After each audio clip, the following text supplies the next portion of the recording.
allowed them to take off early, and when we got over Fantasy of Flight where we were going to meet, something just told me there was something wrong. I couldn't figure out what it was. There was nothing on the panel. My gut was telling me, I don't know, one of my little friends that sit on my shoulders were helping me or whatever, but it was enough that I said, I'm going to land, there's something wrong.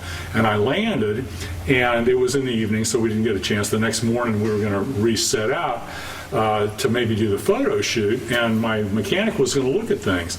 And basically he said, I can't find anything. And I said, I still have a feeling. And so we scrubbed the mission, and the photographer left.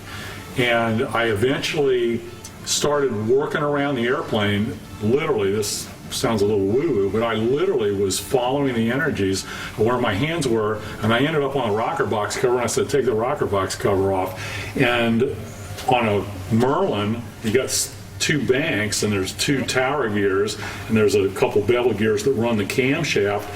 One of the teeth in the camshaft gear had broken off and was laying right by the oil hole, about to go back inside the engine.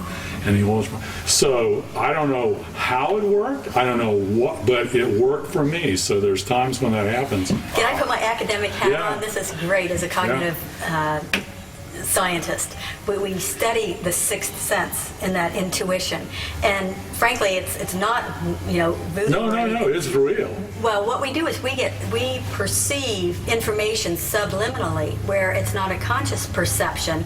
Even to the point of subliminally, you could have felt an engine vibration that wasn't quite the same as before, where consciously you couldn't process that information, but subconsciously you can, and that's why it is a very good idea to listen to your instincts and pay attention to that, because even though we might not be able to consciously perceive that change in our environment, which is information flow, it does get into one of our five known senses, and we call it sixth sense or intuition.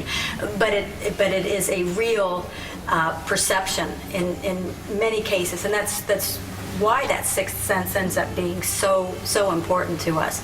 And it may have been that just in the back of your head you remembered, you knew something, but you weren't exactly sure what it was. And when you got up to the cowling, it could have been, even though you didn't think of vibration, somehow you knew. And that's subliminal information. It's fascinating when we actually put the probes on our brains, and we can see how our brains are processing that information. So that's bringing that intuition into the real world. Yeah. That's what you I had a kind of a famous author friend that wrote a lot of aviation books. I won't mention his name right now, but basically anytime he went out to an airplane, he would visualize himself landing the airplane. And never had a problem. And one time he was going out to fly something and couldn't physically, mentally visualize the airplane. And they started looking at it, and sure enough, there was a problem. Yeah. So however it works, if it does work, use it. It's at your pilot disposal. So sometimes it might not be black and white or obvious or seen on the gauges, but if something doesn't feel right, go with it and see if you can learn from it. So. Right. That's great. Yeah. Cool.